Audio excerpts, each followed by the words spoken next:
Buen día, hoy le vamos a hablar de la Guerra de los 30 años.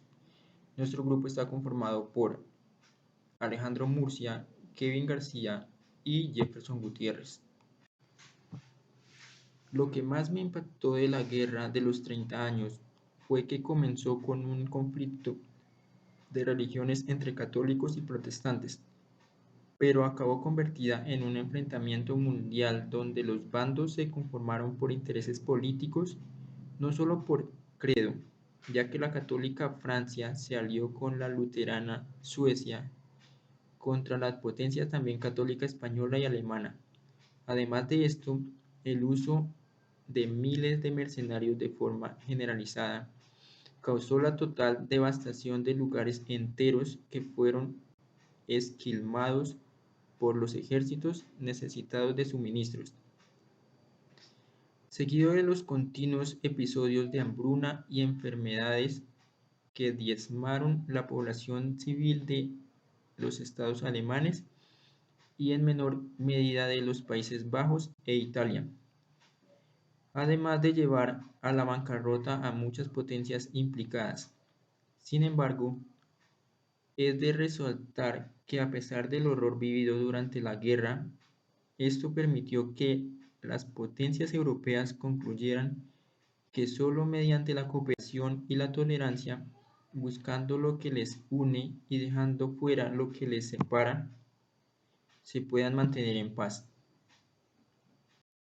La Guerra de los 30 años es uno de los acontecimientos más importantes de la Edad Moderna, pues esta guerra cambió para siempre la historia de Europa, sobre todo por la forma en que acabó, sin vencedores claros, pero con un acuerdo que fue la Paz de Westfalia. Aquel pacto sentó las bases de lo que conocemos hoy como la Unión Europea. Además, es considerado el texto más importante en la construcción del mismo, no solo porque trazó los mapas y fronteras de este, sino porque sentó dos principios esenciales vigentes hasta el día de hoy. El primero es la libertad de religión, pues los súbditos no tenían por qué compartir el credo de su soberano.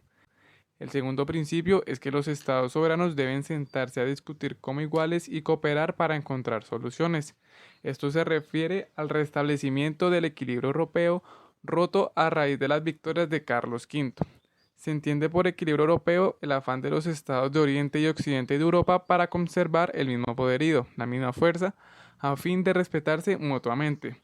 Esto se refiere a lo que denominamos hoy como multilateralismo.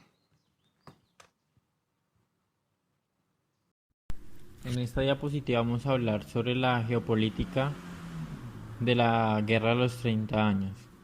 Entonces, cabe resaltar algunas de las causas y el periodo del tiempo. Entonces fue comprendido entre 1618 y 1648. Como todas las guerras comienzan con una ideología pero terminan con otra. Principalmente comenzó por la religión y después comenzaron a interferir otros países con otros ideales como la economía y territorio, políticos también.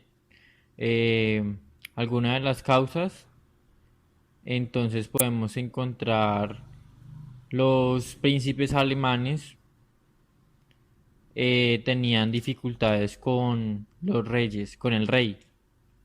Y cada príncipe gobernaba un estado, entonces ellos tenían rivalidades, querían pues unificar eso, además, el rey de Alemania además quería hacer el poder descendente, que el poder lo tomara el hijo, y pues a sabiendas de que era por votación, pero entonces él tenía otros intereses. Podemos encontrar que al principio fue una guerra religiosa, el nombramiento de Fernando II, que era el defensor de los católicos. Se sabe que era una guerra entre la religión evangélica y la católica. Algunos países se unieron a la guerra al ver la ocasión para tomar posesiones, siendo el caso de aquellos estados que no tienen tantos problemas religiosos. Ahí entró también Suecia, Francia, para interferir en esto. Ahí fue cuando ya se convirtió en la guerra pues europea, ya no era solo en Austria, que fue donde comenzó, sino que ya se expandió por toda Europa. La zona de la guerra era muy importante comercialmente y muchos estados querían dominarla. siendo este el motivo por el que los países de la misma región se enfrentaron entre sí durante el conflicto.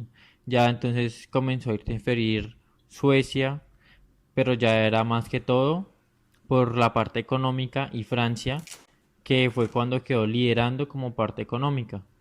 Entonces ya se trasladó a una guerra de, de posesión. Podemos encontrar la fase bohemia, que fue cuando comenzaron pues con la guerra entre religiones, entre evangélicos y católicos. Ya luego la fase danesa, que entonces ahí fue cuando comenzó a interferir a el rey de Dinamarca, eh, con intereses económicos, contra una guerra contra Alemania, pero era más económica. Posteriormente a eso entra Suecia, se habla de una fase sueca, entra el Fernando II, que tenía muchos enemigos, y también entra con su ejército, pero entonces que era el mejor del mundo, pero entonces entra ya también por la parte económica. Posterior a eso, entra Francia ya a esta guerra de los 30 días, eh, con Gustavo Adolfo para habilitar pues a los alemanes, consiguiendo con ella que la entrada de los franceses a la guerra fuera mucho más sencilla. Durante estos años hubo numerosas batallas, pero ninguno de los dos bandos parecía conseguir ventaja.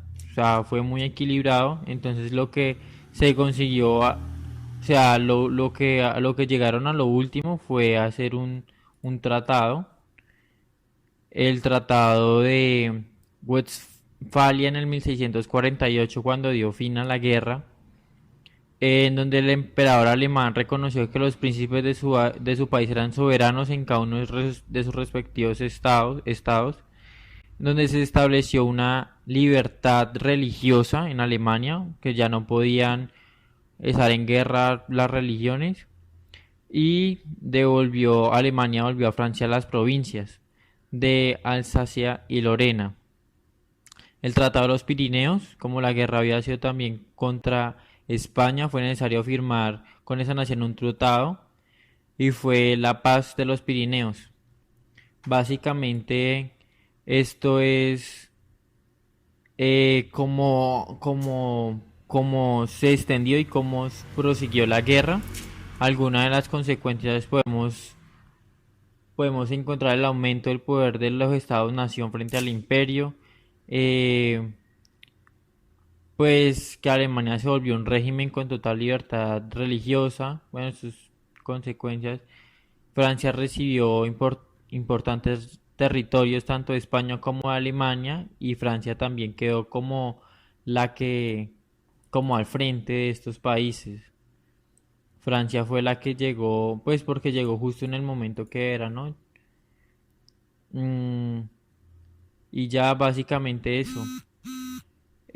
Gracias por su atención.